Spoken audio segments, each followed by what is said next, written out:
안녕하세요. 주간 전망대입니다. 지난 목요일이었죠. 25일 날 한국은행에서 1분기 경제 성장률 발표가 있었습니다. 5분기 만에 역성장이죠. 마이너스 0.3%. 조금 실망스럽고 어느 정도 또 시장에 충격을 줄 만한 재료였죠. 또 환율이 또 1160원도 올랐었습니다. 뉴욕 증시는 작년 4분기에 그 약세장을 딛고 연초부터 올라왔던 이 장이 사상 최고치 경신까지 이르렀는데요. 그 와중에 또 우리 한국 증시와는 또 다소 괴리된 양상을 보이고 있습니다. 전반적으로 시장에 긴장감이 좀 흐르고 있습니다. 이것이 변곡점인가 아니면 쉬어가는 흐름인가. 우리 한국 경제에서 나타나고 있는 경제 지표와 환율이라고 하는 또 시장 가격 지표, 이것은 우려할 정도는 아닌 것인가. 오늘 이 부분 한번 집중적으로 토론해 보도록 하겠습니다.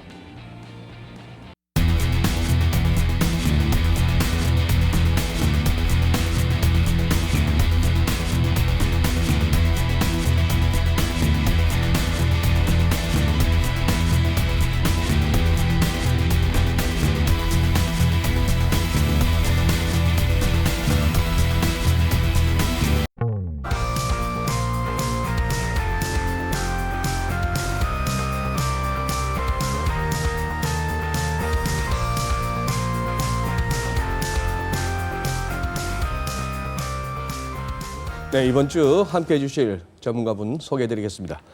IBK 연금보험의 증권운용부장이시죠? 박정현 박사님. 네, 안녕하세요. 네, 안녕하세요. 네, NH농협은행의 외환 파생 추진단 변명관 반장님 오랜만에 나와 주셨습니다. 네, 반갑습니다. 네, 변 반장님 오랜만입니다. 평생 어떻게 보면은 증권사 리서치 센터장만 하신 분 같죠?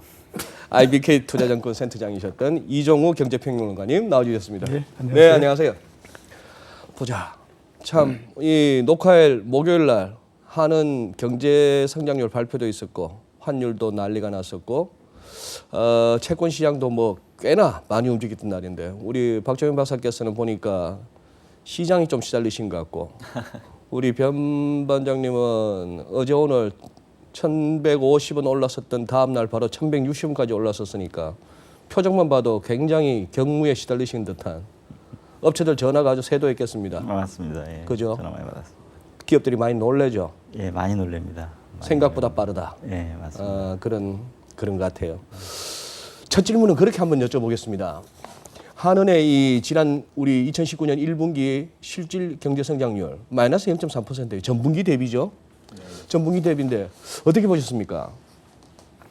예, 그 생각보다는 좀 안 좋게 나온 거는 예. 사실이죠. 전분기 대비해서 마이너스 0.3%고 그다음에 전년 동기 대비해서 1.8%고 이렇지 않습니까? 예. 3월 회의할 때에 한국은행에서 명확하게 얘기는 안 했지만 네. 대체적으로 전망하는 수준으로 나오지 않겠느냐라고 얘기를 했기 때문에 아마 2%대 중반 정도 나오지 않을까라는 글쎄요. 생각을 네. 했었는데 네. 예상보다는 상당히 안 좋게 나온 것 같습니다. 예. 가장 큰 요인을 우리가 보게 되면 정부 투자가 굉장히 많이 줄어가지고요. 정부 투자요? 예. 그 부분이 성장률의 0.7% 정도를 끌어내리는 역할을 했기 때문에 그 부분을 제외하고 나면 그렇게 크게 변동성은 없었다라고 볼 수 있는데 정부 투자의 영향이 굉장히 컸다라고 보기 때문에 정부 투자를 하면 어떤 걸 말씀하시는 그러니까 뭐 거죠? SOC 투자라든가 이런 부분들인데 네. 이제 그런 부분들을 이게 그런 형태로서 나왔기 때문에 이 말하는 때에 따라서 여러 가지 의견이 나올 수 있다라는 생각이 드는데요. 먼저 이제 한국은행이나 정부 같은 경우에는 이게 어떻게 생각하면 이제 일회성 요인이 굉장히 많기 때문에 일회성요. 예, 조만간 이제 좋아지지 않겠느냐라고 얘기할 수도 있고 네. 그 대신에 이제 다른 쪽 이제 또 민간 쪽이나 이런 데서 봤을 때는 그렇다고 해서 지금 경제가 그렇게 좋은 건 아니지 않느냐. 그러니까 그런 부분들이 약화된다고 하더라도 전체적으로 1분기 성장률 나온 거 보면 투자가 좋았던 것도 아니고 그다음에 뭐 이런 부분들이니까 한계가 있을 수밖에 없지 않겠느냐라고 양쪽이 다 얘기를 할 수 있는 그런 형태가 나왔다라고 볼 수가 그렇다. 있겠죠. 예. 우리 박 부장께서는 어떻게 보셨어요? 세부 항목도 다 들여다 보셨을 거 아니에요? 네. 네. 일단은 한국 경기에 대한 그 근본적인 어떤 우려도 들고 네. 또 사실은 이제 한국은행 그 전망치 얘기를 해주셨는데 또 다시 또 시장의 신뢰와의 어떤 상당한 어떤 괴리를 다시 한번 또 한은이 주었기 때문에 그 부분도 좀 실망스럽고 그 지난 4월 금토기 때 한국은행이 성장률 전망치를 기존의 2.6에서 2.5로 이제 하향 조정을 했잖아요. 그랬죠. 하지만 말씀하셨던 것처럼 뭐 성장의 궤적에서 크게 벗어난 것 같지는 않다. 네. 그리고 이제 2.5라고 하는 성장률이 추경을 반영하지는 않은 거다. 그럼 사실은 추경을 하면 뭐 지금 뭐 재정 승수 감안하면 뭐 올해는 한 0.1%포인트 정도 성장률 제고 효과가 있다고 하니까 그렇게 보면은 뭐 결국은 이제 기존 전망 2.6이 이제 유효하다라고 이제 시장에서는 조금 인지를 했던 건데. IMF도 뭐 그렇게 얘기했죠. 추경한다는 전제하에 2.6% 유지해주겠다. 그렇죠. 네. 근데 지금 결과적으로 봤었을 때는 올해 성장률이 2.5를 내려면 네. 지금 1분기가 마이너스 전기비 0.3% 나왔으니까 네. 2분기에는 숫자로 봤었을 때는 한 1% 적어도 초중반이 나와줘야 돼요. 전기비로. 전기비로. 그렇죠. 그러니까 예를 들면 뭐 한 1.2, 1.3 이렇게 2분기가 확 성장이 뛰어오르고 네. 그다음에 3분기, 4분기도 전기 대비 거의 한 0.8, 0.9 거의 1%에 육박하는 수치가 나와줘야 됩니다. 그래야 연율로 2.5%가 나온다. 그렇죠. 네. 그게 이제 숫자로 네, 만들어지는 숫자로 건데 만들어지는. 그게 지금으로 봤었을 때는 상당히 좀 어려워 보이는 부분이 있고요. 네. 지금 1분기 성장률 둔화가 조금은 뭐 일회성적인 요인이라고 말씀하셨는데 분명히 지난 4분기에 정부 소비 몰렸던 게 정부 지출이 이제 1분기에 안 된 건 있어요. 하지만 세부 항목으로 봤었을 때는 역시 설비 투자의 부진 그리고 전체적인 제조업 경기 악화 네. 이 부분들이 기인하고 있기 때문에 2, 4분기라고 해서 성장률이 이게 급반등할 만한 게 제가 봤을 때는 잘 보이질 않아요. 그리고 뭐 추경을 한다 하더라도 이번에 이제 추경들 뭐 쓰여지는 재원 보니까 이게 뭐 말이 무슨 미세먼지용이지 뭐 다 실업수당 쪽에 잡아놓고 네. 사실상 또 어떤 복지 쪽으로 잡았기 때문에 재정 승수도 많이 떨어질 것 같거든요. 네. 그래서 결국은 계속해서 이렇게 한국은행이 성장률 전망치를 미스하고 그 자체에 대한 신뢰를 잃는 것도 상당히 좀 안타깝고 이 현재의 이 국내 경제 여건들이 미국은 지금 사상 최고치의 주가를 경신하고 일본도 오늘 BOJ 하면서 상당히 완화 스탠스 보이면서 연중 최고를 경신하는 이 주식시장의 흐름 속에서 네. 한국 증시만 이렇게 바보짓을 한다는 게 제가 봤을 때 참 안타까운 그런 금통위 할 때 현상인 것 대충 숫자 대충 나오지 않았을까요? 그러니까요. 분명히 봤을 거거든요. 음. 봤는데도 이렇게 했다는 거는 제가 봤을 때는 어떻게 보면 기만이고 만약에 그래요. 숫자를 못 봤다 그러면 이제 그건 더 조금 문제 있는 이제 거고. 어떤 뭐 전망 능력에 조금 의심이 간다 이렇게 볼 수 있고. 네. 본격 토론 하기 앞서서 하나 우리 변 반장님 여쭤볼게요. 어제도 저도 이제 깜짝 놀라서 시황을 들여다보고 하니까 일부 시황에서 역의 손절로 1,150원대로 접어들었다는데 손절이라면 그러면 역에가 무슨 뭐 달러원 하락 쪽에 베팅해서 숏플레이를 하다가 손절했다? 그거예요? 아니면 그냥 역에가 롱플레이를 하는 거예요? 손절이에요? 성격상. 여기에서 롱플레이로 한 것 같습니다. 롱플레이로? 예, 롱플레이에서 이게 그동안에 계속 레인지 박스권에 갇혀 있었는데 네. 지금 이제 뭐냐면 특히 이제 4월 들어오면서 그 외국인 그 배당금 송금 수요 이 부분이라든지 그 다음에 이제 경상수지 상당한 흑자 기조였는데 이제 4월달 오면서 이제 경상수지 흑자 폭이 상당히 줄어들면서 이게 뭐 혹시 적자로도 가지 않냐 뭐 이런 얘기도 나오면서 그래서 수급상에 이 4월달에 원달러 시장이 수요 우위로 이제 돌면서 여기에서 롱플레이를 좀 강하게 한 것 같습니다. 그래요. 그러면서 오히려 국내의 그 트레이더들이 그 쇼스탑이 좀 많이 난 것 같아요. 오히려 국내 쪽에서 역의 롱에 예. 국내 쪽에서 매도 포지션 들고 있던 쪽에서 오히려 손절이 나올 수 있었다. 예. 그리고 당국도 약간 움직인 것 같던데. 예, 오늘 이제 구두 개입은 일단 나왔습니다. 살짝 나왔죠? 예, 스무딩 오퍼레이션 하겠다 구두 개입 나오고 해서 실질적으로 이제 물량으로 개입이 나온 것 같지는 않은데, 네. 근데 오늘도 약간 한 2시간 정도는 횡보를 했거든요. 그렇더라고요. 예, 그래서 알게 모르게 약간 나올 수도 있지 않나. 근데 일단은 구두적인 암시를 줬기 때문에 시장에서 어떤 그 심리적인 요인으로 해서 이제 장이 이제 오버슈팅하는 부분은 어느 정도 조금 진정시키는 이런 효과는 좀 본 것 같습니다. 네, 네. 그럼 뉴욕 증시 가기 전에 채권 시장도 오늘 제법 많이 이렇게 국채 선물이 많이 뛰던데 10년물이 오전에는 뭐 64팁? 얼핏 제가 봤을 때 시세. 네, 네. 그러니까 장중으로 봤었을 때는 뭐 시중금리가 국채 금리가 6, 7bp 정도까지 하락을 했다가 하루에 6, 7bp. 예. 근데 이제 종가 때는 또 금리 하락폭을 조금 줄이면서 끝났어요. 네네. 왜냐하면 이제 아시아장에서 미국 금리가 조금 올라가면서 예. 또 주가도 뭐 하락폭은 좀 줄였기 때문에 주가도 하락폭 줄였고. 예, 일단 국채 금리가 크게 하락했다가 하락폭은 조금 뭐 되돌리면서 한 3, 4bp 정도 하락 수준에서 일단은 작은 마감을 했습니다. 뭐 코스피 목요일 날 그 코스피 뭐 마감 시세를 보나 국제 선물 시장의 시세를 보나 결국 환율이 제일 호들갑을 떨었네요. 뭐 호들갑이란 표현이 맞는지는 모르겠습니다만. 예, 상당히 이벤트성이 컸습니다. 이벤트성이 예, 컸다. 예. 예. 그러면 차근차근 한번 뉴욕부터 한번 짚어보겠습니다. 뉴욕은 지금 사상 최고치 경신인데 이쯤 오면은 우리의 이제 생각은 뻔한 거 아니겠습니까? 그동안 급하게 많이 왔다. 그래서 작년에 까먹었던 거 다 회복했다. 그런데 여기서 바로 가기는 좀 숨이 차 보인다. 조금 조정받다가 결국은 새로운 신천지를 연다. 아니면은 여기서 결국 꺾인다. 예. 뭐 이런 어떤 시나리오겠는데요.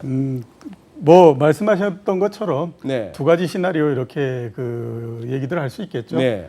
이제 하나는 긍정적으로 보는 네. 시각에서는 물론 이제 뭐 주가가 올라간다라고 보는 부분이니까 가장 큰 논리적인 기반이 되는 부분들은 우선 저 연준이 이제 그 금리 인상을 안 하기로 했다라고 네, 네. 하는 거죠. 그게 제일 그와 크고. 함께 이제 여러 나라들에서도 다른 선진국들에서도 이제 그 금융 완화 이런 쪽에다 이제 동조를 하는 형태가 되니까 지난 10년 동안의 기억이 되살아나는 거죠. 그러니까 그 과거에 보면 저금리와 이럴 때 주가가 올랐다라고 하는 것들에 대한 기대 예. 이런 것들이 이제 같이 되는 거고요. 예. 두 번째는 이제 그러고 나서 보니까 경기가 우리가 작년 말에 생각했던 것처럼 그렇게 나쁘지는 않은 것 같다라고 하는 것이 이제 힘을 얻었던 거고, 최근에 또 지표도 나쁘지 그러다 보니까 않았고. 또 네. 1분기에 미국의 실적이나 이런 것들이 나쁘지 않으니 자 이제 그 펀드멘탈한 판은 나쁘지 않고 거기에다가 금융 완화 정책 이런 것도 다시 하니 주가는 올라갈 수 있다라고 생각을 하는 거고요. 네. 그렇다면 이제 이렇게 쭉 이제 간다라고 볼 수 있는 거고, 이제 반대쪽 입장에서 봤을 때는 이렇게 미국 주식시장처럼 10년 동안에 걸쳐서 주가가 상승을 하고 하게 되면 이게 한 번에 꺾이지 않는다라고 하는 거죠.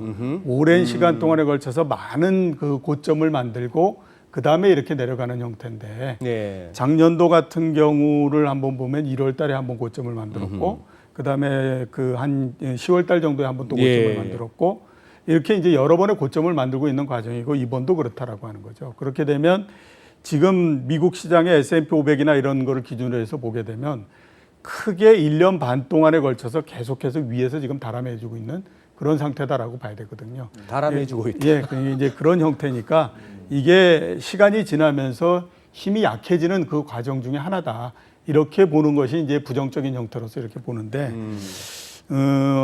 둘 중에서 어느 쪽이냐라고 그걸 하게 네. 되면 제 생각으로는 아직까지 후자 쪽의 우려를 완전히 떨어내지 못했다 하는 떨어내지는 생각이 못했다. 예, 좀 많이 듭니다. 그래서 과연 이 상승이 얼마나 지속이 될 수 있을 것인가 하는 부분들에서는 상당히 의문이다라는 생각이 드는데요. 왜 그러냐면 한번 생각해 보시면요. 작년도에 지금 정도의 주가가 됐을 때하고 지금하고를 비교해 보시면 펀드멘탈 상에서 굉장한 차이가 날 수밖에 없다라고 봐야 되거든요. 그러니까 지금 레벨이 작년으로 돌아갔을 예, 때 예. 작년 네, 정도의 작년 정도 이 수준의 주가일 때는 네. 경제도 굉장히 좋았고요. 네. 그다음에 그만큼 또 견딜 수 있는 힘이 있었기 때문에 이게 그 금리를 올려도 문제가 없었거든요. 근데 이번 같은 경우에 물론 이제 금융 완화 정책을 펴고 이렇게 하지만 네. 이게 너무 오랜 시간 동안 지속됐기 때문에 이 효과가 그렇게 크게 나올 수는 없어요. 그러니까 시간이 지나면서는 약해질 가능성이 상당히 높기 때문에 그런 부분들에 좀 유의를 해야 되는 거죠. 네. 박 박사께서는 그러면 어떻게 보세요? 우리 시장도 그렇고 뭐 최근 들어 아시아장도 그렇고 유럽도 그렇고 미국만큼은 못 가고 있어요. 네. 근데 그 중에서도 우리가 또 유난히 못 가요. 네. 그 부분은 어떻게 왜 이렇게 보통 같이 가잖아요. 어느 정도. 네, 그렇죠. 그러니까 이게 또 자꾸 소장님께서 또 저한테 위험한 발언을 자꾸 유도를 하시는데 결국은 저는 이제 정부 정책의 차이다라고 보는 거예요.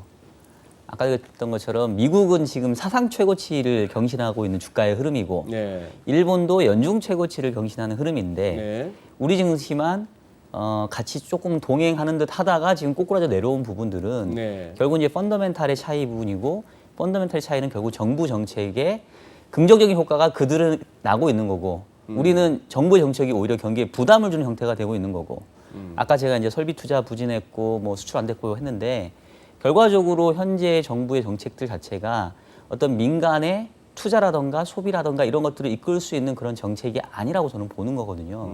그래서 정책의 차이가 제일 크다고 보고요.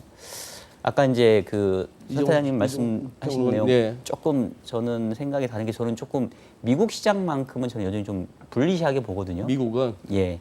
그러니까 한국은 이건 정말 따로 봐야 되는 시장이고 미국만큼은 저는 아직은 이 강세의 모멘텀이 살아있다고 보는 게 작년 4분기하고 지금하고 달라진 게 뭐냐라고 물어보시면 저는 꽤 여러 가지가 있다고 생각을 해요. 물론 이제 매크로 모멘텀을 봤었을 때는 조금 부진할 수 있는데 제일 큰 차이가 결국 작년 4분기에는 통화 정책에 대해서 불확실성이 제일 커졌던 시기였잖아요. 네. 그러니까 파월에 대한 어떤 그 불신임 뭐 백악관과 하도 이제 그렇죠. 갈등이 심했을 때죠. 그리고 이제 그 와중에 또 오히려 파월은 또 이제 서로 엇나가면서 나는 또 마이웨이를 할 거다. 그러니까 오히려 트럼프 대통령이 너무나 이 연준을 이렇게 옥죄는 모습 보였기 때문에 또 그런 반발 심리로 오히려 또 통화 정책의 독립성을 지키느라고 파월은 좀 더 강하게 호키시하게 얘기할 수밖에 없었던 것 같고 그게 이제 후반에는 또 이게 어떤 뭐 교체설까지 불거지면서 통화 정책에 대해서 도저히 우리가 가늠할 수 없는 그 네. 공포감이 이제 제일 컸던 것 네. 같은데 그 부분이 지금은 해소된 부분들이 저는 해소되었다. 상당히 좀 중요하다고 보고요. 그다음에 두 번째는 모멘텀 상에서 봤었을 때 작년에는 대부분 미국 경제가 작년이 정점이고 올해부터 안 좋아진다라는 거를 다 예상을 하고 얘기를 했었단 말이에요. 네. 그러니까 어차피 이 주식시장이라고 하는 게 포워드 루킹을 하는 상황이기 때문에 지금 당장의 모멘텀보다는 지금보다 한 분기 이후에 내지는 앞으로 경기의 흐름이 어떻게 흘러갈 건지가 중요한데 작년의 기본적인 생각은 미국 경기가 좋지만 지금이 정점이야. 내년 가면 꼬꾸라질 거야. 라는 생각이 지배했기 때문에 시장도 조정을 가파르게 이제 겪었다고 보는데요. 지금은 물론 긴 사이클 상에서는 미국 경제가 정점을 지나고 있는 거에 저도 동의를 하고 제가 계속 주장했던 부분이고 근데 이제 뭐가 다르냐면 미국은 지금 1분기에 셧다운을 겪었어요. 네, 그랬죠. 그래서 1분기가 경기가 좀 안 좋은 그리고 오히려 1분기 이후에는 약간 좀 회복되는 좀 모멘텀을 지금 생각을 할 수 있거든요. 아, 근데 이제 셧다운을 겪은 1분기조차도 별로 나쁘지 않았던 거예요. 네, 네, 네. 그러다 보니까 작년 연말에 미국 경제를 바라봤던 부정적인 시선들 즉 지난해가 미국 경제 정점이고 2019년 가면 이제 꺾이겠다라는 이 기울기가 예를 들면 뭐 45도 기울기로 꺾인다라는 우려를 했다고 한다면 지금은 둔화되긴 둔화되지만 뭐 그 정도는 아니네. 그리고 그 중에서도 1분기가 조금 제일 안 좋은 시기네. 오히려 2분기는 지금보다 좀 나아질 수 있겠네. 그런 모멘텀들이 좀 있다라고 보기 때문에 저는 아직 미국 시장은 여기서 좀 더 고점을 갱신할 가능성이 좀 열려 있지 않냐. 그런데 우리하고 그렇다고 해서 우리가 꼭 간다고 보기는 힘들다 하는 그 그거는 말씀이냐? 전혀 다른 얘기라는 거죠. 오케이, 지금. 알겠습니다. 세상에서 제일 변하기 어려운 게 뭐라고 생각하세요? 제일 투자 이 세상에서. 투자 세상에 제일 변하기 어려운 거. 네. 제가 봤을 때는 사람의 기대와 심리가 가장 변하기가 어렵거든요. 왜냐하면 그건 가장 늦게 변해요. 항상 보게 되면 그렇습니다. 그렇기 때문에 최후의 마지막까지 사람들이 그거를 가지고 붙들고 계속해서 가는 형태가 되거든요. 네. 자, 지금 미국 경제가 안 좋지 않은 것 같다라고 네. 얘기 많이 하잖아요. 네. 그게 어디에서 올까요? 2, 3개월 전에 생각했던 것보다도 안 좋지 않은 것 같다. 그 오는 가장 큰 부분들은 어디냐면 주가가 오르기 때문이에요. 주가가 오르기 때문에 사람들은 그거를 가지고 그 주가가 오르는 걸 가지고 세상을 판단하기 때문에 지금 이거 나쁘지 않은 것 같고 이렇게 얘기하는 거지만요. 불과 한 3개월 전 정도만 돌아가면 미국 경제가 굉장히 안 좋아질 거라고 얘기했어요. 왜 그랬냐 하면 그거는 그 당시에 주가가 나빴기 때문에 그래요. 그러니까 그런 부분들을 우리가 구분을 해야 되는 거거든요. 근데 그 부분을 구분하지 않게 되면 항상 보게 되면 주가가 오를 때는 세상이 굉장히 좋은 것 같이 생각이 되고 지금 우리나라 보게 되면 세상에 아무것도 정말 이건 좋은 게 없다라는 생각이 들잖아요.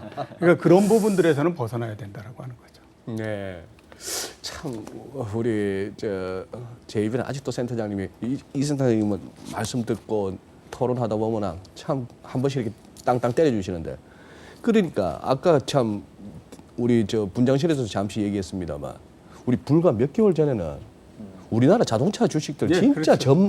희망 없어질 예. 것 같이 하더니만 기아차가 얼마나 올랐습니까? 그렇죠. 그게 기아차가 거의 50%가 넘게 올랐죠. 그러니까요. 근데 이번에 현대차나 기아차 뭐 실적 나왔습니다. 예. 그렇다면 최근에 이 두 종목의 상승은 충분히 리즈너블하다. 그렇죠. 그거는 실적면으로 봤을 때는 뭐 그 충분히 설명할 수 있을 만하다라는 생각이 들고요. 네. 그 말씀을 하셨기 때문에 제가 이제 한번 전체적으로 그 부분에 대해서 말씀을 드린다라고 하게 되면 네. 2014년도가 끝나고 2015년도가 됐을 때 많이들 저한테 물어보더라고요. 어떤 게 제일 좋냐. 네네네. 그래서 제가 그때 조선주가 제일 좋을 것 같습니다라고 얘기를 했어요. 그래서 100명이면 100명 듣는 사람이 뭔 이상한 소리를 하고 있냐. 지금 당장에 보게 되면 매 분기마다 1조의 적자가 나고 이러는데 이게 무슨 뭐 말도 안 되는 얘기를 하고 그러냐 그러는데 자, 이렇게 생각해 보시면 당연한 겁니다. 왜냐하면 우리나라의 굉장히 거대한 기업들 같은 경우는 세계적인 경쟁력을 갖고 있거든요. 이런 기업들은 어지간해서는 망하거나 그러진 않습니다. 네. 그런 회사가 굉장히 가격이 낮아지게 되면요. 망하지 않는다라고 하는 기본 토대가 있기 때문에 더 이상 추가적으로 하락하거나 이런 부분들은 안 나오고요. 그 다음에 이 현대자동차나 이런 것처럼 이런 기업 같은 경우에는 스스로 굉장히 안 좋아졌을 때는 뭔가 이렇게 그 개선을 해가면서 이런 내부 동력이 작동을 하게 되거든요. 그러니까 그런 부분들을 우리가 무시하면 안 돼요. 네. 제가 작년도 하반기 그랬을 때 제 옛날에 현대차에서 하는 그 증권회사에 있어봤기 때문에 나는 지난 3년 동안에 현대차에서 우리가 위기다라고 하는 거 믿지 않았다. 근데 나는 이 시점서부터는 나는 믿고 싶다라는 얘기를 했어요. 그게 왜 그러냐면 그 시점에 뭐 현대차가 진짜로 위기다라고 생각했던 것보다 현대차에 있는 임원들이 야 이대로 가다간 우리 모두 다 회장님한테 다 쫓겨나겠다라는 생각을 하기 때문에 그 시점서부터는 이게 그 마음가짐이나 이렇게 달라지는 거거든요. 이 때문에 그런 동태적인 부분들을 전혀 생각하지 않고 한다라고 하는 거는 그건 문제가 있다라고 봐야 되는 거죠. 그러면은 아니 또 넘어가기 말씀 난 김에 지금 자동차 언급하셨고 조선도 언급하셨는데 지금 저기 아니 저 마이크론의 CEO는 앞으로 반도체 굉장히 좋아질 거라고 얘기를 하는데 예. 지금 삼성전자하고 하이닉스도 약간 지금 서로 조금 두 개가 같이 가지는 않거든요. 예. 그 반도체 쪽도 한번 조금 점검해 주시죠. 지금 보면 1분기에 한 60% 정도 네. 양사가 전부 다 감익을 하지 않았습니까? 감익했죠. 대체적으로 보게 되면 이제 뭐 한 4분기 정도서부터는 그래도 좀 진정이 될 거다라고 이렇게 하고 있는데 그 앞에서 우리 경제 나왔을 때에 생각해 보시면 올해의 제일 위험 요인 중에 하나가 뭐냐면 반도체 가격이 떨어져서 굉장히 안 좋을 거다라는 얘기를 많이 했어요. 근데 1분기에 나온 거 보게 되면 그 부분이 그렇게 큰 타격을 주거나 그러지는 않았습니다. 왜냐하면 가격은 내려갔지만 양이 늘어났기 때문에 이제 그런 부분들에서 이게 좀 그 완충작용을 가졌기 때문이거든요. 앞으로 우리 한번 생각해 보면요. 여태까지 반도체 경기가 큰 사이클로 5번의 사이클이 있었는데 전체적으로 사이클의 진폭이 계속해서 줄어들고 있어요. 좁아지죠. 이번 같은 경우에 더 좁아지는 형태가 되는 게 왜 그러냐면 이유는 간단하지 않습니까? 플레이어가 3명뿐이 안 되기 때문에 좋을 때도 그렇게 많이 벌리거나 이러지 않거든요. 그렇기 때문에 이런 것들을 우리가 감안해 보게 되면 아마 하반기 정도 들어가면서부터는 좀 안정이 될 거다라는 생각이 들고요. 그런 면들이 또 우리 경제에 플러스 되는 부분들을 보일 거다라는 생각이 들고 그렇기 때문에 최근에 삼성전자 주가나 이런 걸 보면 36,000원까지 내려갔다가 48,000원까지 올라와서 1분기의 실적이 60% 감익이 됐음에도 불구하고 46,000원, 7,000원 사이에서 계속 머물고 있잖아요. 그러니까 가격이 집단적으로 움직이는 부분들, 이 부분들은 이게 사람들이 정보를 잘못 해석하기 때문은 아니거든요. 미래의 정보를 미리 해석하기 때문에 그런 부분들이 나오는 거라서 이런 것들을 우리가 감안하게 되면 최소한 우리가 우려했던 것만큼 반도체가 굉장히 안 좋은 형태로서 나오거나 그러지는 않을 가능성이 굉장히 높다고 봐야 되는 거죠. 네. 그나마 그나마 다행스러운 멘트를 주십니다. 지금 그리고 궁금한 게 외국인들이 뭐 금년 들어서 연초 이후로 보면 어쨌거나 뭐 거래소에서만도 한 7조 이상 사고 이런 식인데 최근 들어서 좀 파는 분위기예요. 그거 지금 실제로 역송금 느껴집니까? 수급에서. 지금 주식 관련 외국인 주식 투자 관련해서 이제 그 포트폴리오 플로우상으로 이제 네. 환율에 이제 영향을 주는 거는 크게 많지가 아직까지 않고요. 많지는 않다. 지금 상황에서는 그 외국인 이제 배당금 받은 나가는 물량이 이제 작년에도 있었고 뭐 올해도 계속 있었는데 네. 그 물량에다가 지금 이제 특이한 점이 뭐냐면 그 해외 투자 관련 자금들이 이제 많은데 네. 근데 이게 성격이 틀린 게 옛날에는 이제 해외 투자를 하게 되면 이게 해지를 하거든요. 해지를 하면서 그랬죠. 이제 이거를 이제 현물환으로 이제 달러를 사서 나가야 투자가 되고. 그다음에 미래에 들어올 캐시플로우에 대해서 환 리스크를 해지를 하기 위해서 현물환은 바이를 하고 선물환은 포워드 셀을 합니다. 셀을 하니까는 이 해외 투자 관련 자금이 이제 바이 앤 셀이 나오기 때문에 그 얘기는 뭐냐면 현물환 시장에는 영향이 없었어요. 그러니까 환율에 직접적인 영향은 없었습니다. 없었던 예. 거죠. 그런데 지금 이제 아시는 것처럼 미국 금리와 한국 금리가 역전이 되다 보니 그러니까 미국이 더 높아요. 그러다 보니 미래에 이제 선물한 매도를 하는 이 환율이 상당히 현재 환율보다 상당히 아래에 있습니다. 스왑 포인트 마이너스. 예. 1년 같으면 뭐 마이너스 17원 뭐 이렇게 16원. 1년물이 지금 17원까지 갔어요. 17원입니다. 마이너스 10. 예. 어휴. 2년이면은 뭐 마이너스 28, 30 뭐 이 정도 하니까 그래서 이게 정말로 이제 특이한 게 작년 재작년부터 이제 국민연금에서 해외 투자 관련해서 이제 환해지를 우리 안 하겠다. 안 하겠다. 그래서 100% 이제 노출을 시키고 네. 그 다음에 이제 다른 이제 투자 기관들도 점점 이제 환해지를 안 하고 안 하고 이제 바이가 많이 나오는 거예요. 현물한 네, 바이로. 네, 네. 그러니까 이제 그런 부분이 이제 바뀌면서 이게 올해 들어오고 하면서 특히 4월 달에 그 물량이 많았어요. 뭐 괜히 역송금 이런 것보다 오히려 그런 쪽이 더 컸다. 그게 또 교묘하게 같이 겹치고 하다 보니 그래서 이게 결국에는 그리고 시장이 계속 레인지 박스권 갔거든요. 작년 네, 이제 하반기부터 네. 해서 1110원에서 1140원. 그러면서 박스권을 왔는데 저희가 생각한 거는 뭐냐면은 미국이 이제 금리를 추가로 올리기가 쉽지 않다로 하면서 점도표 상으로도 2020년, 2021년 가면서는 약간 내리는 쪽으로 그러니까요. 갔거든요. 네. 그래서 저희가 판단은 그러면 2016년, 15년에 1,200원 갔던 장은 미국이 금리를 올리는 장이고 그다음에 달러 인덱스가 이제 그에 같이 연동되면서 올라서 이제 간 장인데 네. 이제 미국이 금리 인상에 대한 어떤 그 힘은 좀 약해지고 하면서 적어도 이제 2019년에는 원 달러가 그렇게 오르긴 쉽지 않지 않냐. 미국 금리적인 측면으로. 네, 네. 그렇게 생각하고 상반기에 이제 1,100원에서 1,150원의 레인지를 좀 보고 있었는데 근데 이제 이게 밑으로 안 뚫리는 거예요. 이게 계속 이제 밑으로 좀 뚫으려고 생각을 했는데 안 뚫려 하다 보니까 이게 결국에는 이제 한국 경제가 너무 안 좋은 거예요. 이게 경기 상황도 안 좋고 여러 가지 이제 뭐 진행되는 상황이 이제 녹록지 못하 보니 그러니까 이제 사실은 이제 트레이더들 입장에서는 우리가 이제 하루에 이제 거래되는 이제 물량이 한 70억 불, 80억 불 되는데 이 중에 실수요 물량은 한 10억에서 20억 불밖에 안 되거든요. 네. 나머지는 전부 이제 트레이더의 그 투기적인 물량인데 이게 이제 밑으로 뚫리지 못하니까 이제 그러면은 이제 위쪽으로 한번 뚫어야 되는 거 아니냐라는 게 어느 정도 좀 심리적으로 그런 것도 좀 있었던 것 네. 같기도 하고요. 근데 이제 그런 요인들이 복합적으로 반영하면서 요번에 한번 뚫려준 것 같습니다.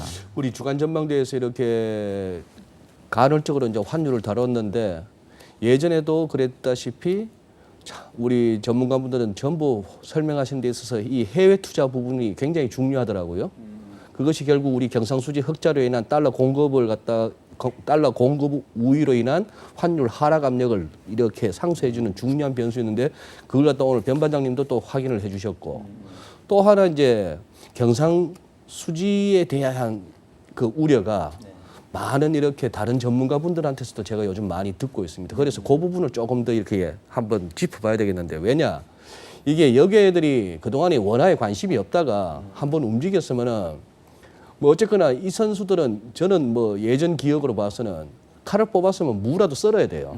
그래 이게 1110, 1130 내지는 1100 꼴랑 뭐 더 움직여봐야 40인데 이 40을 열고 한 20원까지 더 왔으면은 여기서 돌아설 애들은 아니고 뭔가 조금은 더 해보겠다고 나설 거고 우리 당국도 조금 이제 신경이 쓰일 텐데 그 부분에 대해서 이제 여계와 한판 승부가 벌어졌다고 볼 수 있겠는데 그러면은 지금 그거 알겠습니까? 저기 만약에 주가도 많이 빠지는 와중에 외국인들이 뭐 하루에 몇 천억씩 파는 와중에 국고채 금리도 막 뛰고 환율도 뛰면 우리는 이제 셀코리아 얘기 나오는 거예요. 근데 지금 주식이나 채권 쪽에서는 아직까지 그건 아닌데 살짝 외환시장에서 이제 약간 이렇게 뭔가 불씨가 보이는 겁니다. 그래서 한번 점검해 보고자 하는데 한번 이종욱 평론가님 이걸 한번 여쭤보겠습니다. 지금 유가가 조금 오르고 있는 중인데 예. 유가 오르고 있는 중에다가 우리 뭐 20일까지 관세청 발표 보니까 수출도 안 좋아요. 요런 상황. 네. 이런 상황에서 지금 그러면은 제가 여기라도 한번 건드려 보고 싶습니다. 한번 요 부분 한번 점검 한번 해 주시죠. 경상수지 측면에서. 뭐 경상수지가 적자가 날 가능성이 있다. 뭐 충분히 그럴 우려를 해볼 수는 있겠죠. 그리고 한두 달 뭐 또 적자가 나고 이럴 수도 있을 것 같은데 외환위기 이후로 우리가 그 추세상으로 적자가 나거나 이런 경우는 그러면 그렇게 많지는 않다라고 봐야 또 되지 우리가 않습니까? 그 정도까지는 아니고 예, 우리나라가. 그렇기 때문에 네. 아마 그 부분이 그렇게 크게 우려가 되거나 그러지는 않을 텐데 네. 어떻게 생각하면 이제 새로운 그 상황에 부딪히니까 예. 사람들이 이제 거기에 대해서 대응을 하기 때문에 이제 그런 부분이 아닌가라는 생각이 듭니다. 근데 한번 생각해 보시면요. 네. 원달러 환율이 1,200원 이상을 했던 적은 그렇게 많지 않습니다. 그렇지. 예. 외환위기 때 잠깐 좀 있었고요. 그 다음에 그 이후에 이제 반등을 하는 과정에서 조금 있었고, 그 다음에 금융위기 때 몇 달 있고 뭐 이랬지 않습니까? 예. 그렇게 되면 지금이 과연 그때만큼 진짜 전 세계나 우리나라 경제에서 긴박한 상황인가 하는 부분에서 따져보면 그거는 아니다라는 생각이 들거든요. 그렇기 때문에 오늘 이제 1160원 뭐 이렇게 네. 올라가고 했으니까 예. 이 또한 보게 되면 그렇게 폭이 크게 많이 나와 있는 상태는 아니죠. 그러니까 이제 지금은 이게 무슨 일이 있어도 1150원을 뚫고 가지는 않을 거다라고 생각했었는데 갑자기 그 벽이 무너지기 시작하니까 그게 열리니까 좀. 거기에 대해서 굉장히 액션이 클 수밖에 없는데 네. 요게 이제 조금 지나면 그 다음 선은 1200원을 넘어서 가야 되는 그런 건데 여기에서 정말로 그걸 넘어서 이렇게 밀어붙일 수 있을 거냐 하는 것들에 대한 평가를 하겠죠. 근데 네. 그게 쉽지를 않다라고는 평가를 하게 되면 그 다음서부터는 이제 두 가지지 않습니까? 1150원에서 1200원 사이에 머물러 있든지 아니면 다시 밑으로 내려오든지 둘 중에 하나 그런 형태가 된다라고 봐야 되겠죠. 환율, 유가, 경상수지 엮어서 한번 말씀하신다면. 일단은 최근에 환율이 올라온 부분은 저는 이제 국내 요인하고 해외 요인이 겹쳤다라고 보고요. 네. 해외적으로 봤을 때는 달러가 강해요. 그래요, 맞습니다. 예. 근데 달러가 강한 이유가 저는 이제 미국 경제도 그렇지만 이제 결국 유럽 경제가 워낙 부진하고 최근에 또 독일 중심으로 해서 제조업 상당히 많이 악화된 부분. 네. 그러니까 유로화의 약세가 달러화의 강세를 좀 부추기고 있는 면이 있다라고 보고요.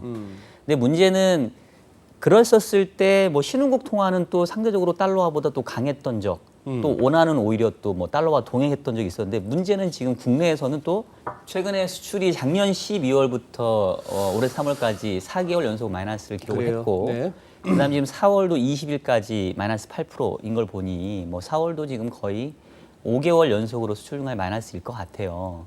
근데 그걸 꼭 반도체 가격의 하락만 갖고 설명하기는 좀 한계가 그거 있죠. 플러스 뭐 알파가 더 있다. 그러니까 그 부분하고 근데 어쨌든 간에 왜냐하면 수출이 마이너스지만 수입도 마이너스니까 경상수지는 플러스이긴 한데 경상수지의 절대 수치 자체가 줄고 있다는 얘기예요. 네. 그러니까 결국은 환율을 결정하는 그 수급으로 봤었을 때는 하나는 경상수지적인 측면, 하나는 자본수지적인 측면인데 네. 그동안에 우리가 기본적으로 원화를 바라보던 시각은 원화는 좀 저평가되어 있어. 왜냐하면 경상수지가 흑자이기 때문에 기본적으로 좀 원화의 절상 압력이 깔려 있다고 봤던 거죠. 거기에 대한 기대 심리도 크고요. 은근히. 예. 네. 그러니까 별일 없으면 원화는 강해지는 건데 뭐 글로벌리 조금 이벤트가 생겨가지고 뭐 안전선호가 생기면 달러가 강해졌을 때 뭐 일시적으로 환율이 올라가는 정도로 생각했었는데 그렇게 기본적으로 환율의 방향을 아래쪽으로 즉 원화의 강세로 끌고 갔던 기본 바탕이 결국 경상수지 흑자인데 네. 그 경상수지 흑자의 규모 자체가 줄고 있다는 얘기는 마이너스까지 갔지 않다 하더라도 기본적으로 환율의 아래쪽으로 끌어내리는 힘은 상당히 좀 약해져 있다고 보는 거고요. 네. 이런 상황에서 경상수지와 또 한 축인 이 자본수지 쪽에서 외국인 자금 이탈이 좀 나오게 되면 그럼 이제 환율이 오늘처럼 툭툭 튀는 거예요. 그럴 수가 있죠. 네.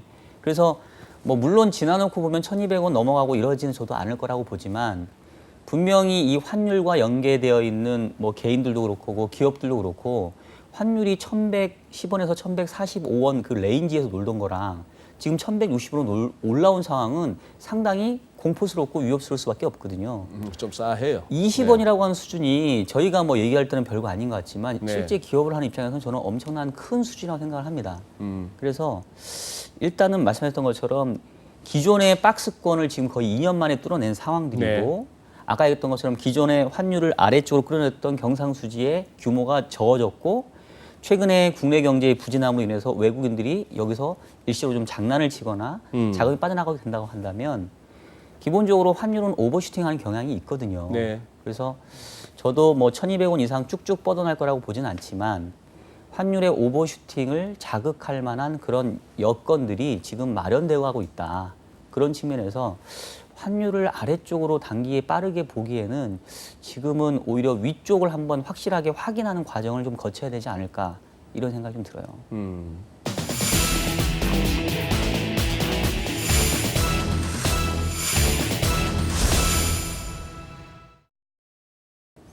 그러면은 변 반장님께서 한번 그걸 전반적으로 한번 설명해 주세요. 인터뱅크 딜러들이나 네. 코프리 딜러들이나 네. 좌우지간 딜링룸에서 요즘 최근 한 며칠 사이에 서로 뭔 얘기들 하셨습니까?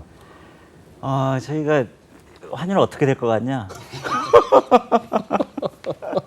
그러니까. 예, 이런 얘기 많이 하고 지금 이제 그 트레이딩 플로우에서들 이제 느낌이 어떤지, 느낌이 어떤지. 예, 이런 거 많이 얘기했는데, 근데 지금 결국에는 아까 우리 박 부장님도 말씀해 주셨지만 네. 이게 지금 저희가 보는 거는 키는 유로 달러 환율 쪽을 좀 많이 봅니다. 유로 달러? 예, 유로 달러가 지금 거의 유로가 지금 근 1년 약세거든요. 네. 지금 그게 아까 방금 말씀하신 것처럼 독일이나 이태리 쪽이 상당히 경제가 안 좋고 네. 왜냐하면 유로 달러 환율이라는 게 달러 인덱스에서 차지하는 비중이 거의 한 57%, 60% 가까이 되거든요. 그 정도 되죠. 그러니까 이제 우리가 이제 과거에 10년이나 뭐 5년의 이제 차트를 보더라도 이 달러 인덱스의 차트의 모양하고 원 달러 환율의 모양하고 이 상관관계가 1은 아니지만 거의 한 높아요. 0.89 정도 되는 관계이기 때문에 달러 인덱스하고 유로 달러는 그냥 뒤집어 놓으면 되고. 맞습니다. 네, 맞습니다. 네. 예. 그래서 결국에는 이제 유로 달러가 이제 회복되지 않는 한은 원 달러가 그러니까 이제 유로가 강세로 가기 전까지는 이제 원화가 이제 내려가긴 쉽진 않다. 원 달러가. 이제 그러면 경기라는 게 뭐 갑자기 좋아지거나 이럴 수가 없잖아요. 유럽 네. 경기라는 게. 네. 그래서 그런 거 봤을 때 지금 상황에서는 이게 이제 환율이 한 단계 레벨업을 했기 때문에 과거에도 그랬지만은 이제 작년에도 이제 1,050원, 60원 하다가 1,120, 30원을 한번 레벨업을 했거든요. 네. 그리고 나서 박스권을 왔기 때문에 이게 환율의 특성상 한번 레벨업을 하면은 1,140원대가 이제 레인지 하단으로 다시 이제 작용을 하면서 상단이 뭐 한 1,180 정도 이 정도의 그 새로운 레인지가 이제 당분간 좀 가야 되지 않을까라는 생각을 좀 해봅니다. 궁금한 거는 예. 이쯤 되면은 좀처럼 1,140원대만 올랐으면 주저앉고 하던 환율이 1,160원까지 왔으면은 예. 거주자 요약금 들고 있는 기업들이나 개인들이 덜썩덜썩 거릴 것 같은데. 많이 들썩거리고요. 네. 그래서 사실 실질적으로 많이 거주자 이익을 많이 팔았어요. 많이 팔았어요? 지난달에도 한 50억 불, 60억 불 거주자 외야예금 잔액이 많이 줄었거든요. 네. 그러면서 이제 그렇게 판 이유는 1,100원에서 뭐 1,130, 140원의 박스권이 계속 유지가 되니까 네. 30-40원이 오면은 일단은 이 정도면 고점이다라고 생각하게 많이 매도를 했는데 네. 근데 이제 이 레벨을 일단 뚫고 나면은 이 수출 손님들이 이제 좀 기다립니다. 이제 열렸으니까 어디까지 가는지 한번 보겠다. 예. 그래서 이제 사실은 1,130, 40원대에서 수출 손님들이 그 해지 물량들이 많이 나왔습니다. 해지 물량이 나왔는데 이제 1,150원이 뚫린 상황에서는 가격 문의는 많이 오는데 실제 딜로 이제 해지가 엑스큐션이 되는 거는 그렇게 많지는 않아요. 그래서 지금 특히 지금 분위기 파악하시고 좀 예, 자꾸 기다리시는구만. 좀 네, 보겠다는 거예요. 특히 기다리는구만. 이제 예. 4월에 배당금 수요가 있으니까 네. 4월 달이 끝나고 나서 그러면 5월 장을 한번 보자. 네. 5월 장을 보고 이게 수요 요인이 별로 없고 다시 박스권으로 회귀를 할 것이냐. 아니면은 박스권 위에 돌파한 이 장에서 새로운 레인지가 형성될 것이냐. 이게 지금 아주 관전 포인트로 5월 달을 저희가 상당히 중요하다고 봅니다. 5월 달이 중요하다. 예, 5월 초. 수요일 날 1,150원 올라가면서 또 시황에 보니까 뭐 호주 중앙은행 호주가 또 CPI 낮아졌다고 금리 인하할까 봐 호주 달러가 푹 주저앉으니까 서울에서도 환율이 뛰었다던데. 예, 맞습니다. 아니, 지금 딜러들이 그러면 또 호주 달러 보고 있어요? 호주 달러도 이제 보고는 있는데 네. 근데 이제 그게 어떤 그 결과론적으로 해석하는 그런 경우가, 경우가 있다? 좀 많은 것 같습니다. 근데 요새는 그렇게 한마디로 위안은 잘 안 쳐다본다. 위안은 예전만큼은. 위안은 오히려 6.7로 강세가 됐는데 옛날 같으면 같이 연동을 하고 이렇게 될 텐데 지금은 그런 외부 요인은 크게 작용하지 않는 굳이 것 본다면 같습니다. 달러인보다도 유로 달러를 본다. 지금 유로 달러가 키포인트 같습니다. 알겠습니다. 지금. 예. 그러면 저는 저기 선생님 이게 제일 걱정되거든요. 미국 정치 저도 더 간다고 봐요. 네. 우리 저 럼프 형님 때문에라도 티형님. 트 형님 때문에라도 예. 더 간다고 보는데 더 가도 이 소위 말하는 이 지그재그 뭐 속으로 대꼬박구가 있는 거 아닙니까?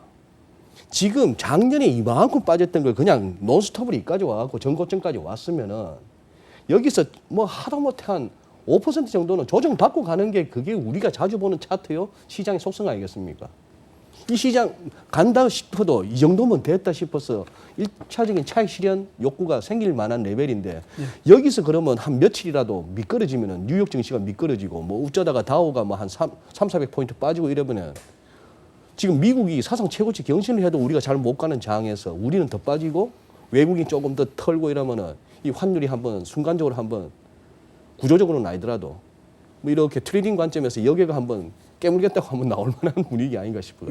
뭐 외국인들이 얼마나 주식을 내다 팔고 하느냐 하는 것들의 문제겠죠. 네. 근데 글쎄요. 일단 뭐 어느 정도 팔 때에 그러니까 하루에 뭐 한 2천억, 3천억 이렇게 팔면 그게 이제 그 환에 얼마큼 영향을 줄 거냐 하는 부분들은 뭐 제가 그거는 정확하게 해보질 않아서 네네. 뭐 이제 그런 부분들이겠지만 주식 시장 측면에서 봤을 때는 한 2천억 뭐 이렇게 내다 팔고 하는 게 네. 주가를 대체적으로 뭐 2,100 밑으로 내려가 보내고 이러는 데까지는 영향을 줄 수 있다라고 봐야 줄 될 수도 것 있다. 같고요. 예, 그 대신에 그 정도의 수준을 가지고 이제 2,000 밑으로 밀고 내려가거나 이런 상황까지 가거나 그러지는 않는다라고 봐야 되겠죠. 그렇기 때문에 아마 전체적인 수급적인 측면이 네. 시장 주식 시장에 미치는 영향은 그렇게 크지는 않을 거고요. 네. 환에 미치는 영향은 글쎄요 뭐 2천억이면 한 2억 불 정도 그 이렇게 정도. 되지 않습니까? 예. 그러니까 2억 불 정도가 실제적으로 외환 시장에서 그랬을 때는 어느 정도 영향을 줄 거냐 하는 것들은 뭐 전문가가 더 잘 아십니다. 그렇겠죠. 그게 이제 소위 말하는 그 외환 시장에 영내 여기할 것 없이 그 딜러들의 어떤 그 투기적인 어떤 동기하고 부딪히면은 뭐 한 2, 3천억 불이라도 좀 이렇게 그거는 크죠. 그렇다면은 증시에는 그렇다 치더라도 그러면 채권 시장은 뭐 노르웨이 국부펀드 뭐 해프닝도 있을 거 한데 네. 외국인들은 계속 어떻게 우리 사는 중이에요, 파는 중이에요.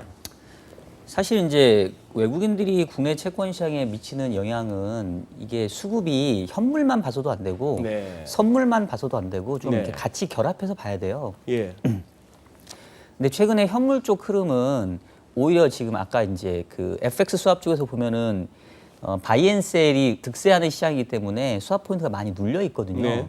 그러니까 뭐 이 영상 보시는 분은 조금 어려울 수도 있는데, 그러니까 그 얘기는 뭐냐면 한국에서 해외로 투자할 때 달러를 샀다가 나중에 팔 때는 비용을 많이 지불해야 되는 환경인데 그러니까 반대로 외국인들이 달러만 들고 있으면 달러를 원화로 바꿔서 투자하고 나중에 달러를 되사갈 때는 되게 프리미엄을 얻는 시장인 거예요. 한국에 들어와서 달러를 먼저 셀하고 그렇죠. 나중에 바이하는 거기서는 훨씬 또 싸게 맞습니다. 달러를 살 수 있으니까 먹고 들어가는 거죠. 그렇죠. 그러니까 이제 뭐 일반인들 같은 경우 특히 막 오해하시는 게 미국 금리가 우리보다 높은데 그러면 국내 자금 다 해외로 빠져나가야지 왜 안 나가느냐라고 생각하는데 그거는 이제 해지에 대한 개념이 없으신 네, 분인 네. 거고 대부분 해지를 한단 말이에요.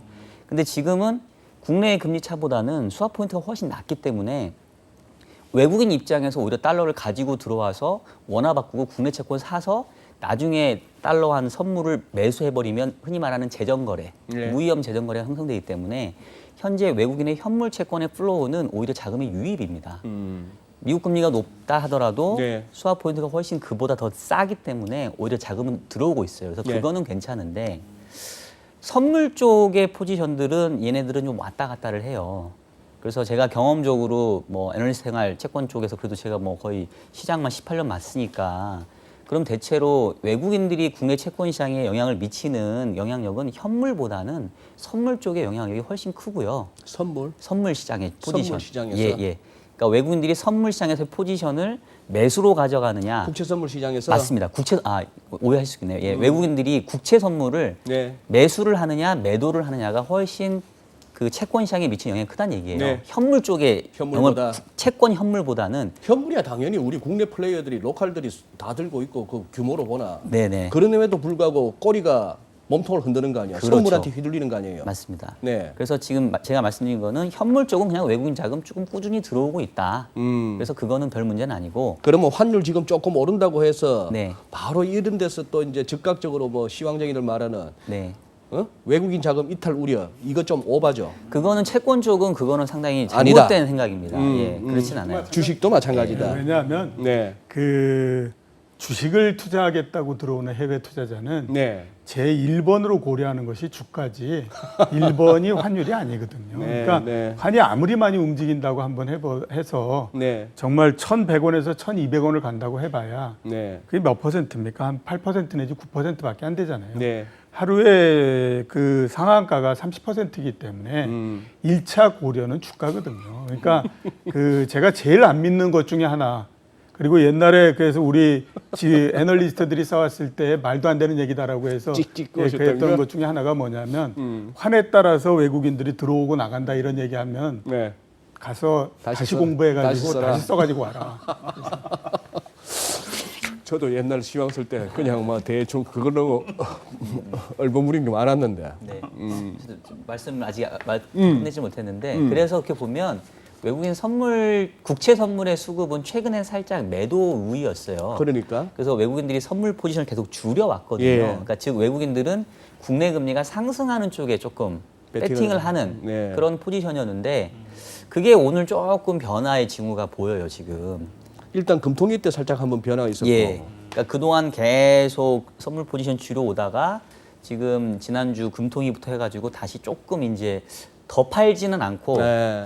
이제 사야 되나 말아야 되나를 좀 고민하는. 근데 오늘 한국은행의 성장률 전망치가 이제 전기비 마이너스를 나오면서 이 금리 인하에 대한 기대감들은 좀 더 탄탄하게 좀 붙은 상황이거든요. 예. 그리고 뭐 어쨌든 미국도 올해 금리 인상은 뭐 없을 거다라고 일단은 우리가 이제 지금 생각을 하고 있으니까. 그래서 실제 한국에서 금리 인하가 현실화되기는 제가 봤을 땐 시간이 좀 걸려요. 하지만 그런 현실화되는 여부와 상관없이 지금 시장은 이제 뭘 보냐면 이런 정도의 국내 경제 상황이면 다음번에 있는 금융통화위원회에서는 금리 인하를 주장하는 소수 의견이 나올 수도 있다. 그러면 이제 금리 인하의 소수 의견은 상당히 금리 인하에 버금가는 시그널이기 때문에 이제 그거에 또 배팅하는 사람들이 생기거든요. 네. 그래서 결론적으로 외국인들의 그 향후의 어떤 행태들은 그동안 국내 금리의 상승 쪽에 좀 배팅했다고 한다면 향후의 방향성은 좀 하락 쪽으로 배팅할 개연성도 좀 높아지지 않냐라는 생각을 좀 하고 있어요. 오케이. 요즘 또 유가가 또 핫합니다. 그럼 유가하고 다음 주 아마 방송할 때는 그 결과를 알고 방송을 하지 싶은데 이래저래 또 다음 주에 FMC도 또 잡혀 있습니다. 그러면 그 두 개 한번 묶어서 한번 전망 듣고 싶습니다. 유가하고 FMC. 유가는 지금 어떻게 생각하면 마찰적인 요인이 생긴 거죠. 마찰적인 요인. 그러니까 이런 제재 관련해서 마찰적인 예. 부분이 생긴 거기 때문에 근데 기본적으로 봤을 때는 수급 상황이 그렇게 나쁜 건 아니에요. 사우디아라비아가 현재 150만 배럴 정도 추가적으로 할 수 있는 생산할 수 있는 부분도 있고 그렇기 때문에 네. 전체적으로 보면은 수급상 그렇게 뭐 절대적인 그 수요의 우위다 이런 부분들이 안 나오거든요. 네. 그렇기 때문에 지금 가격이 올라간 것까지 따지면 여기서 추가적으로 그렇게 많이 올라가거나 그럴 놈은 그렇게 많지는 않다라는 생각이 듭니다. 많이 얘기하는 게 뭐 이란이 호르무즈 해협을 막게 되면 200불이 넘어간다 뭐 이런 얘기를 하지만 네. 그거는 이제 뭐 소설 쓰는 얘기니까 그걸 가지고 전망을 할 수는 없는 거니까요. 근데 또 시장이 또 그렇게 호들갑 떠는 애들이 또 필요합니다. 예, 뭐 그럴 수도 있죠. 그래 또 흥행이 되고. 네. 그래서 그런 부분들을 감안하게 되면 그 유가가 여기에서 뭐 그렇게 크게 많이 상승을 해서 이게 뭐 문제가 생길 거다라는 거지. 그럴 가능성은 현재로서는 그렇게 높지는 않다라는 생각이 들어요. 그 다음에 이제 FOMC 얘기하면서 여러 뭐 그래 가지고 가는데 오늘 그걸 해보니까 저는 그 원고를 정리하면서 처음으로 저 들었어요. 초과 지분 이자율이라고. 그 IOER. 예, 그런 얘기를 들으면서 저는 진짜 깜짝 놀랐습니다. 왜냐하면 우리가 왜 이런 것까지 신경을 쓰지? 라는 생각이 굉장히 많이 들었거든요. 그러니까 그 FOMC가 어떻게 되느냐 하는 것들은요. 네. 큰 판을 보면 됩니다. 그냥 큰 판. 네. 그러니까 큰 판이라고 하는 건 결국 그거잖아요. 지금은 금리를 인상하거나 이럴 가능성이 전혀 없기 때문에 네. 그렇다고 인하를 할 것도 아닌 거고 네. 그러면 FOMC에서 지금 미국 경제를 어떻게 생각하고 있는지 하는 거 정도만 우리가 캐치를 하면 되지 그 이상은 제가 봤을 때 그렇게 신호적인 영향 이런 것들은 별로 없을 거라고 보입니다.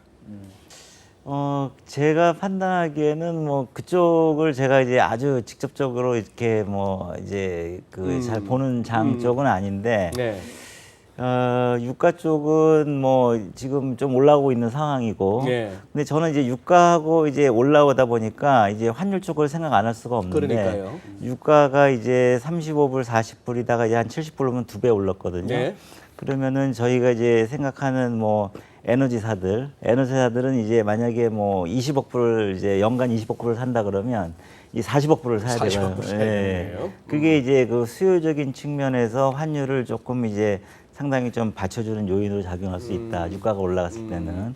유가고 FOMC. 예. 네. 왜냐하면 이제 그 사실 IOER이라는 얘기가 왜 나왔는지 그거를 좀 말씀을 좀 드려야 돼서. 근데 이제 그 IOER이라고 하는 개념이 중요한 게 아니고요. Interest over excessive reserve. 예, 상징성이 중요해요. 그러니까 IOER은 그 은행이 지준금을 그 원래 이제 보유하게 돼 있는데 초과 지준되는 부분들은 이제 중앙은행에 다시 재예탁을 하잖아요. 이제 그게 매겨지는 초과 지준에 대한 금리인데 지금 현재 미국의 기준금리가 레인지로 주고 있잖아요. 네. 그러니까 현재 2.25가 하단이고 2.5가 상단입니다. 네. 그러면 이거는 연준의 타겟 수준이니까 이 안에서 우리가 실효금리라고 얘기를 하거든요. 이 실효금리는 그냥 요 안에서만 놀면 돼요. 네. 근데 2.25 하단에 2.5 상단이면 평균 내면 한 2.37, 2.38 정도 되잖아요.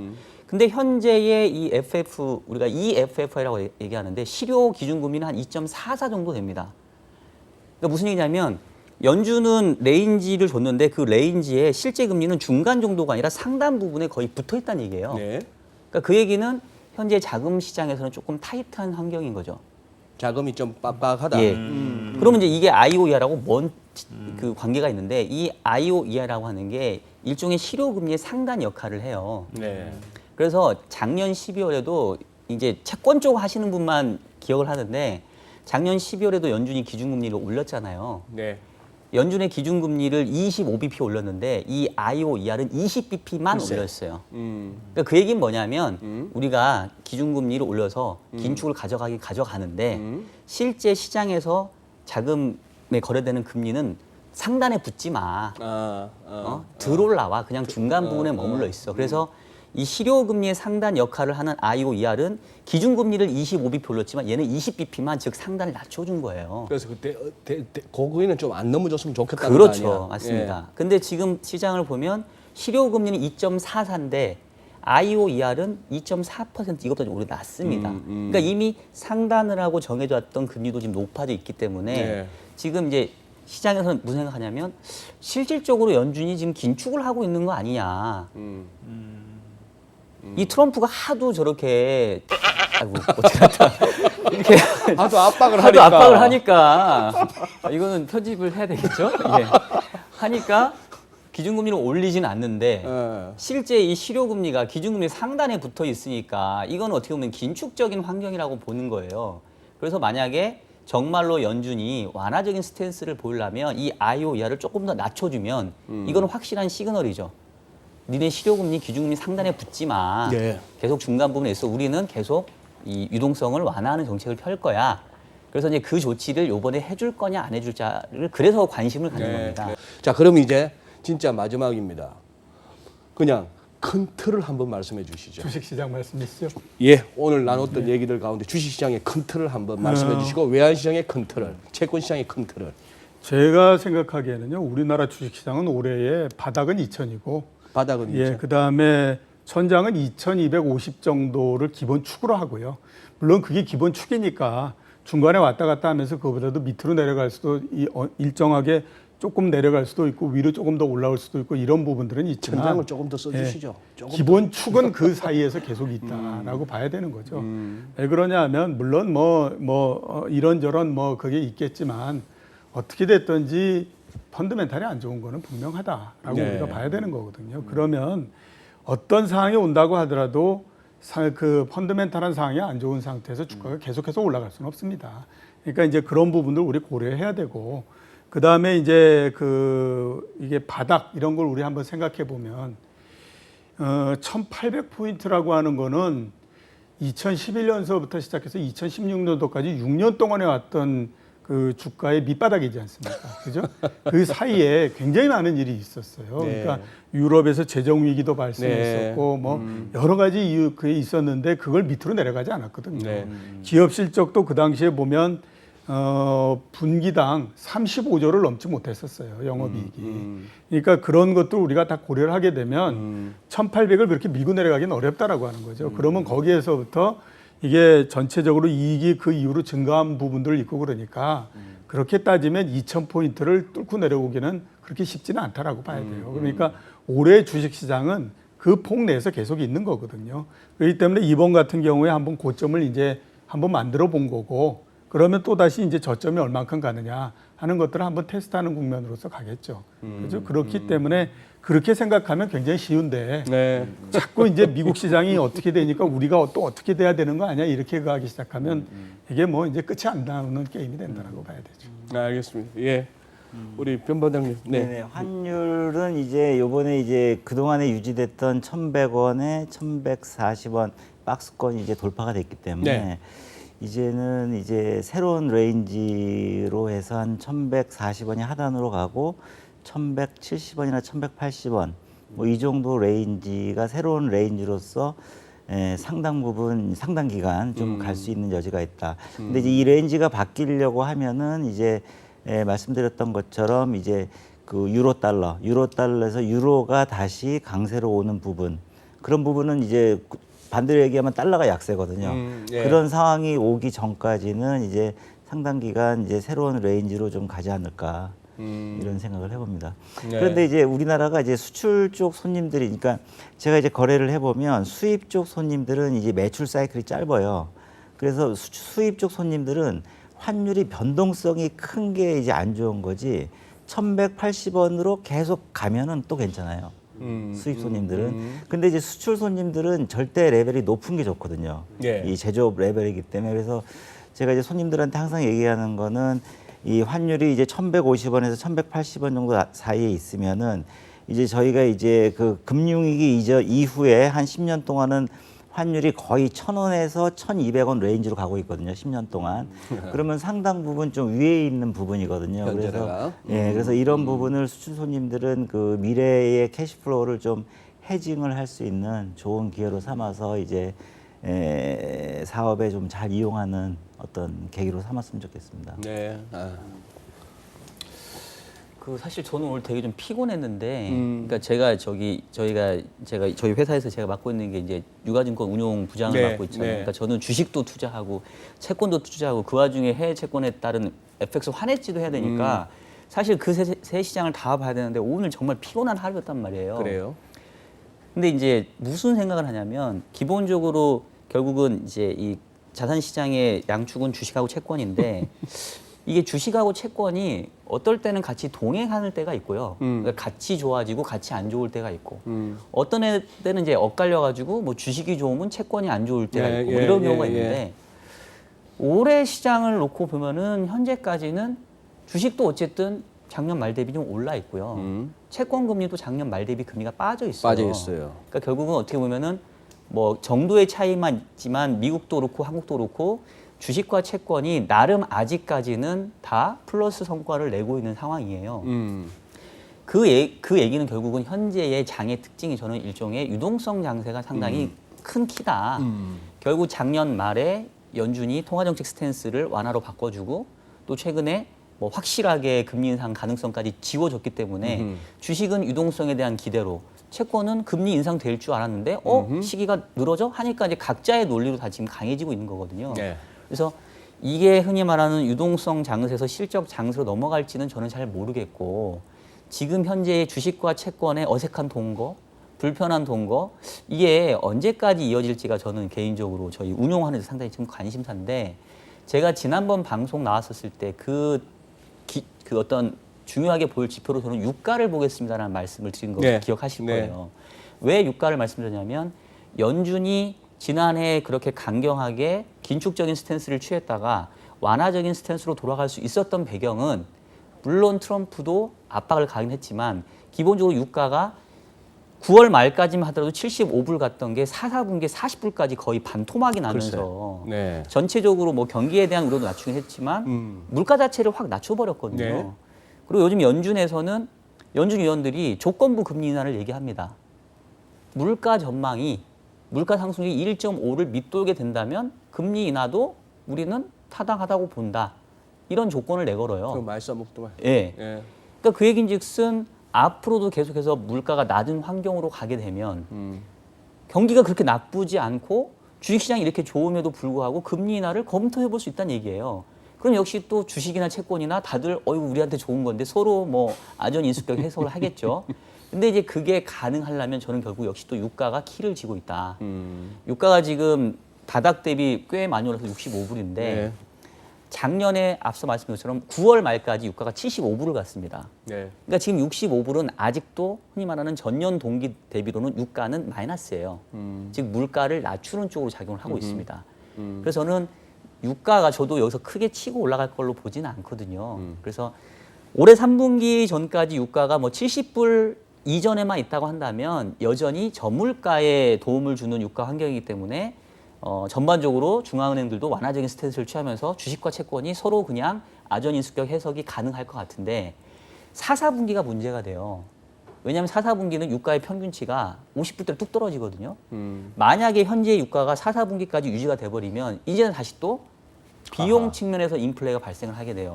그러면 연준도 다시 생각을 바꿔먹을 수 있습니다. 그래서 저는 지금 올해 전체적으로 제가 뭐 지난번에도 나올 때마다 얘기하는 게 저는 통화정책 만능문자입니다. 돈을 풀고 줄이고에 따라서 당장은 자산시장이 반영한다고 보기 때문에 3분기까지는 아직은 이렇게 유동성을 좀 즐길 수 있는 그런 환경이라고 저는 보고 시장이 아무리 선행한다 하더라도 2분기까지는 안도감을 가질 것 같아요. 그래서 2분기까지는 저는 주식이나 채권이나 나름 그래도 각자 시장에서 조금 좋게 볼 수 있는 여지가 있다고 보고요. 다만 이제 하반기에 가게 되면 저는 고민할 것 같아요. 네. 그때는 유가를 보고 유가가 여기서 빠지지 않을 것 같다. 이 수준 유지할 것 같다고 한다면 4, 4분기에 오히려 중앙은행들이 다시 긴축의 어떤 그 손잡이를 이렇게 만지작거릴 수 있기 때문에 그때는 뭐 주식이든 채권이든 일정 부분 조금 차익 실현을 하고 오히려 좀 현금으로 숨던가 그거를 좀 고민해야 하지 않을까. 근데 아직은 2분기가 많이 남았기 때문에 네. 일단은 양시장을 저는 조금은 좀 더 긍정적으로 보고 있는 환경입니다. 알겠습니다. 우리 박정현 부장께서는 통화정책 만능주의자라 하셨지만 저는 통화정책이 증시를 비롯한 금융시장에는 상당한 효과를 발휘하지만 실물 경제에 얼마 정도를 하는지는 회의적입니다. 10년 넘게 저금리에 마이너스 금리까지도 했는데도 이놈의 인플레가 안 살아나는데 또 금리 낮춘다고 인플레가 살아나겠나 싶기도 하고 유가 잘 봐달라는 그 말씀 이렇게 새겨들을 만하고 예 여기서 마무리하겠습니다. 우리 시청자 여러분께서 오늘 주간 전망대 어떻게 보셨는지 모르겠습니다. 많은 재미있는 얘기들이 나왔는데요. 우리 또 이종욱 평론가님께서 이렇게 던져주신 그거 우리 한번 시장에서 늘 스트레스 받고 잠시도 이게 머리가 쉴 틈이 없는 우리 투자자들 입장에서는 우리 이종욱 평론가님께서 오늘 해주셨던 그 말씀 그걸 한번 좀 이렇게 곱씹어 보시면서 투자에 임하시는 것도 나쁘지 않겠다는 생각을 해보게 됩니다. 오늘 또 변 반장님 또 외환시장에 또 뭐 따끈따끈한 얘기 감사하고요. 우리 피곤한 와중에 박 부장님 오늘도 귀한 인사이트 나눠주셔서 고맙습니다. 예, 다음 주 찾아뵙겠습니다. 감사합니다. 수고하셨습니다. 수고하셨습니다. 그래도 얘기하다 보니까 오히려 얼굴이 풀리네. 네네. 네네.